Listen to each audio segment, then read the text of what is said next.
trade-off. This is why wrestlers hate jiu-jitsu people. Yeah, I mean, because they work understandable. so hard to have this skill. And then if it's an open grappling context, like someone is a wrestler and then someone is a jiu-jitsu player or a butt scooter, they can just sit. Welcome to the Bulletproof for BJJ podcast. It's your boy Joey here. JT's in the house. And today it's a Q&A. We've got a couple of questions coming through. A note on that, you should go and record a question for us. You go to bulletproofforbjj.com, jump onto the podcast tab and leave us a voicemail, because here's the deal. You're thinking of something that you want help with. Guaranteed there's going to be hundreds of other jiu-jitsu folk around the world who are also pondering that same thing. So when you send us a question, you help your jiu-jitsu brethren to get better. First one coming in from our boy Kyle. Yo. Do you find you get thirsty at training? I do. I do all the time. I'm a sweaty human and I need to hydrate. Now, the biggest problem is by the time you're thirsty, it's a little bit late. You need to hydrate. And that's why we got Sodi. Sodi is sponsoring the show. We've got all the colors of the rainbow. Great flavors here. We've got salty citrus, salty pineapple, salty berry, and my favorite, salty grapefruit. And they will be releasing 2 new mystery flavors soon. So why do we need this? It's going to prevent our muscle cramps. It's going to help our energy delivery. And it's also going to mean you're less tired, which is an advantage when you're training. If you want to maximize your jiu-jitsu and feel good when you're rolling, you need to get Sodi. And when you purchase, enter the code Bulletproof20 at checkout for 20% off. Oh, yeah. Hey guys, Kyle from the US here. Quick note, I know this isn't the point of the voicemails, but for anybody listening and who is considering doing the Bulletproof program, just do it. It's amazing. The workouts are incredible. These guys are super active in the chats, helping us out. So yeah, you guys are amazing. Question about doing competition style rolls in the gym to help people prepare. We've had a few people in our gym that come out of their first or second, competition, and they're like, wow, holy shit, that was so much different than rolling in the gym. We want to help get people better prepared, but we don't have a competition class. Our instructor has told us, we're free to kind of do, a comp style, training session like after regular class or things like that. It just hasn't really been organized yet, and I want to help organize that. So just curious if you guys have tips on how to do that and how to help people get the most out of it. So yeah, that would be super helpful. Thank you guys so much. Kyle, what a legend. All right. Oh, that's nice, man. Kyle Wood. He's on the group, right? Yeah. Yeah. What a ledge. I got some thoughts. Yes. The comp thing. Yeah, it's tricky, right? Because I have heard none of this. oh, what? Oh, like I have heard none of what you have just heard, Joe. Perhaps oh, word me in. You don't have the earphones. Thanks for letting me know. Okay, so that's so funny. So you were just sitting there like oblivious while I was hearing the question. Pretending. Yeah, right. Well, you pretended real good. We only got, we're missing an adapter for one of our pairs of earphones today, so I got the earphones. So Kyle Wood follows the Bulletproof program, started his voicemail by giving us a huge amount of props, saying, program's awesome, workouts are great. Lovely. The guys are super active in the chat groups. Thank you. Get on it. Great. Mad dog. Then he said, competition rolls. Yes. We want to prep the dudes in the gym, like myself and others. We want to get more prepared for competition. People have said that rolling in the gym is not like rolling in competition. What would you guys suggest around that? Okay. You want to fire away on what you go. You lead. So yeah, it's obviously very different. And I think the competition thing is always hard to replicate in its entirety. However, there's a couple of things you can do. The first thing you can do is do like competition rolls where it's like, okay, we're counting points. Yep. We got a timer on, and even getting having some students who are not rolling, who are on the sides, who are calling out points, calling out time and going for competitors. Atmosphere. Yeah. Like you're 2 points down, Joey. Let's go. Yeah. So I think doing that is like that could just be a great training session, right? Yeah. That's sometimes what it becomes. But taking that a step further to actually having like one-on-one competitive rolls while everybody watches. Yep. So you're like, all right, for the next 45 minutes, we're going to, and it's going to be like 2 competitors at a time. Yep. And then we're going to have a ref, and we're going to we're making like a little in-house comp here. Yeah.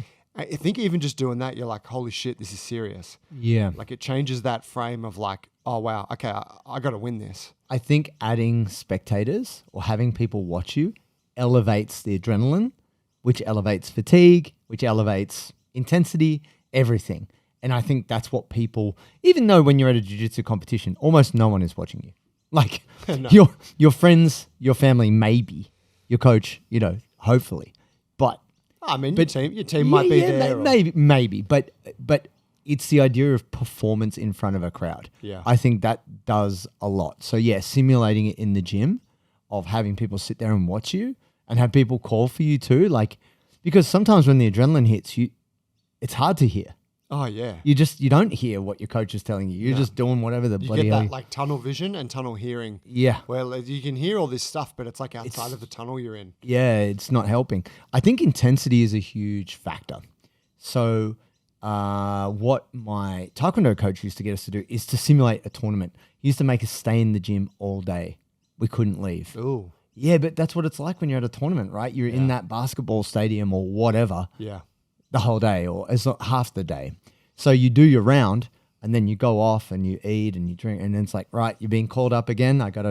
Now you go against a new opponent or whatever. But it's the idea that you're set for the same amount of time. There is a referee and you're both trying to win. Like, I think it's not simply, we're just here to, win or learn. It's like, no, someone's going for a win, hold your positions. Like, It's competition time. yeah, it does take it up a notch.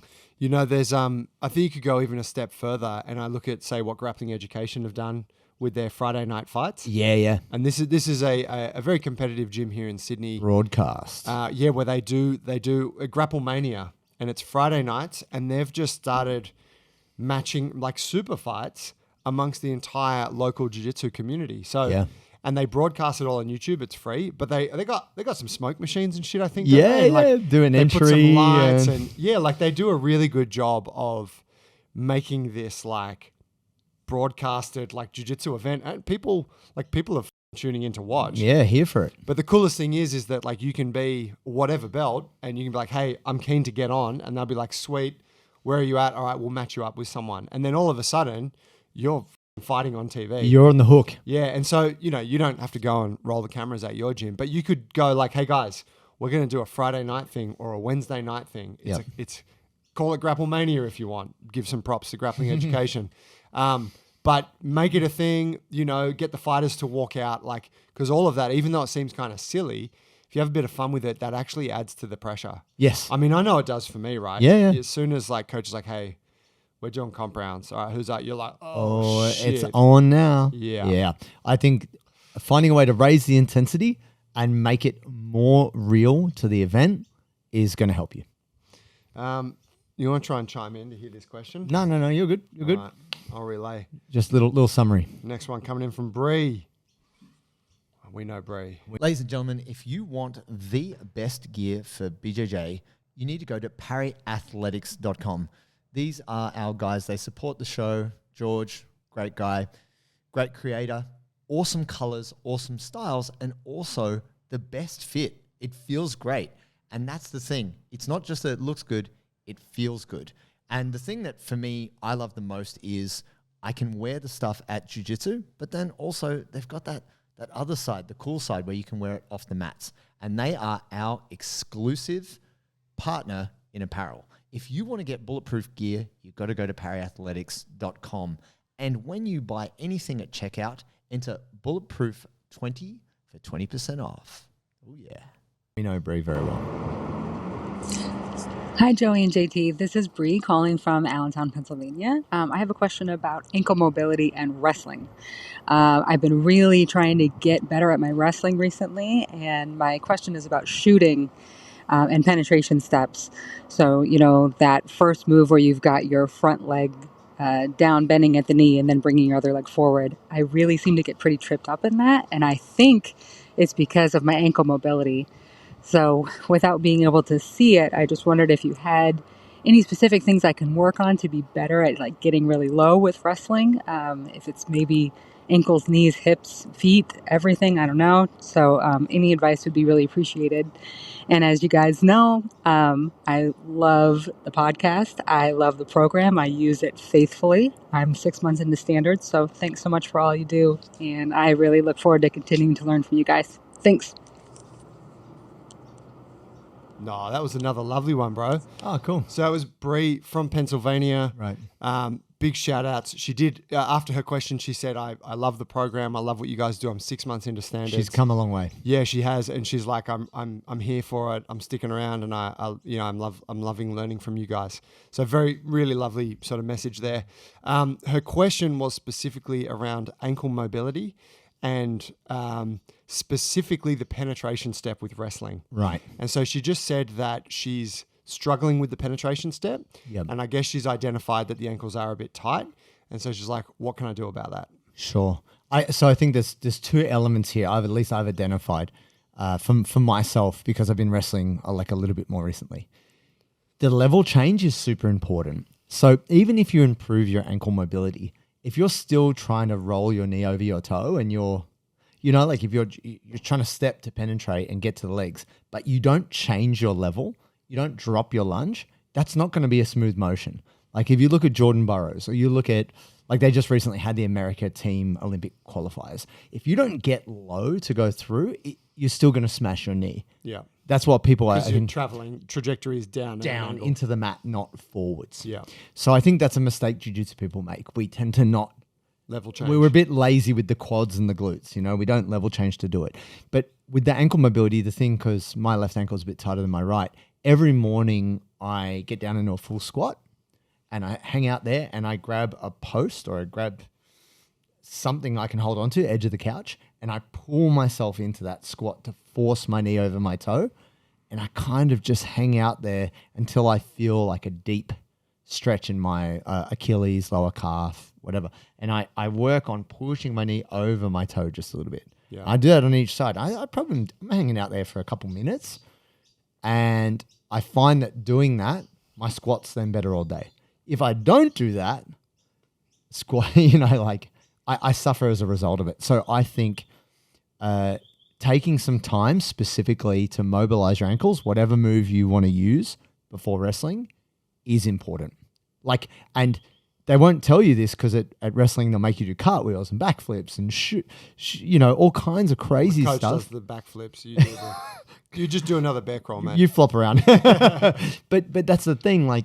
If you are at training early, I would encourage you to roll out the soles of your feet, because that'll help, and then spend a dedicated 3 to 5 minutes mobilizing your ankles before you wrestle.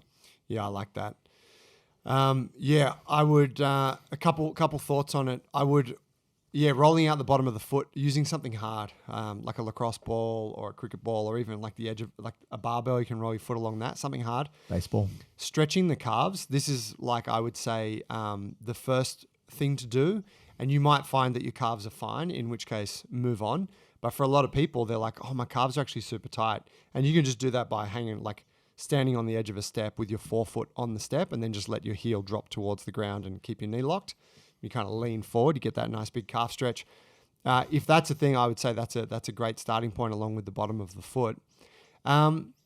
With the ankle mobility specifically, we've got some drills on that on our YouTube, so it's probably better, to try and describe them. It wouldn't really do it justice. I'll link the video. You'll link him? I send it to so many people. People always say, oh man, my ankles are from not tapping, or whatever it might be.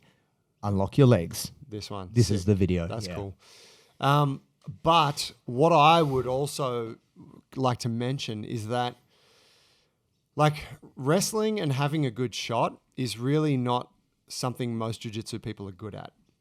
And it's purely because we just don't do enough repetitions. Yes. It's kind of like an afterthought in jiu-jitsu. Now, of course, if you come from a gym with a strong sort of wrestling heritage, then this isn't going to be the case. And I'm sure that there's heaps of gyms in America like that. Yeah. We're speaking very generally. Very generally. But if you look at jiu-jitsu, it's always been let's talk about the ground fighting, and then maybe once every few weeks it's hey, we're doing some stand-up stuff today. Yeah. And for me personally, it was always doubles and single legs. Yep. And it was always learning how to shoot, but we're always so terrible at it. And you try it and you get guillotined or you get sprawled on and it hurts. Sure. And you're like, I'm not going to do that again. And then 2 months later, it's like, hey, we're doing double legs again. And you never actually attain it. Yeah. So as a result, I never shoot doubles, or very rarely, yeah. right? Sure. So I think that there's a bit of I think you absolutely should go on that journey, Bree, and I think that you absolutely should try to fix the shot. And I think that, addressing your ankles is part of it. It's probably more, though, that your technique. Sure. Because I'm sure there's a bunch of good wrestlers with a great double leg who probably have tight ankles. Tight ankles. Yeah, and while if you do it slowly and deliberately, there is a whole lot of ankle flexion required. Sure. If you're actually just at max velocity, doesn't Diving. matter. Yeah, it's a very, very fast movement. You're passing through that range. Yeah. But I just think it's I don't know, I sprained my right ankle years ago playing football. Yep. And I've got good ankle range compared to most, but for me, that ankle is considerably tighter than my left. Yeah. I never shoot on that. Right. On Ever. that side. Yeah. Yeah, no, I just don't. You know? Fair. And that's fair enough. And I think injury is definitely a constraint when it comes to wrestling. If you've ever hurt your neck, that whole wrestling thing puts a lot of strain on my neck. Yeah. Because we're just you get trauma. You're like, last time I tried to shoot, I got sprawled on and I kind of jacked my back up. I don't want to experience that again, but that's not necessarily what's going to happen, right? But it's difficult because if your coach doesn't have a wrestling pedigree of sorts, or if there's not someone in the team who's dedicated to kind of stand-up grappling in that way, you can work on it, but if there's no one there to say, hey, put your head like this, put your arm like that, then you just don't know. Yeah, that's right. And the thing is, and this is not a cop-out, right? No. But the thing is that in jiu-jitsu, the system of points and whatever often rewards that it's more efficient for you to pull guard and sweep them. It is. Than it is to battle for a shot, which is this big, dynamic, athletic lot thing of work. where you could potentially get choked. Yep. Right? And you probably will for the initial couple of years Yeah. of trying to use it. Yeah. It's not an effective trade-off. This is why wrestlers hate jiu-jitsu people. Yeah, I mean, because they work understandable. so hard to have this skill, and then if it's an open grappling context, like someone is a wrestler and then someone is a jiu-jitsu player or a butt scooter, they can just sit. And then You're like, you took my wrestling away. I worked so hard to have these Yeah. skills, you bastards. I mean, but don't get me wrong. From an ideal perspective, I think that every grappler should aspire to be Yeah. good at wrestling, Good at the top. great takedowns, All good of on the it. bottom, have everything. Be So, well-rounded. So go on that journey, Bree. We appreciate you. Thank you for the question. Awesome. Guys, if you got a question for us, please leave it. Go to the website, bulletproofforbjj.com. Hit the podcast tab. Record us a voicemail. We'll feature you on the show. We look forward to answering your question. Thank you.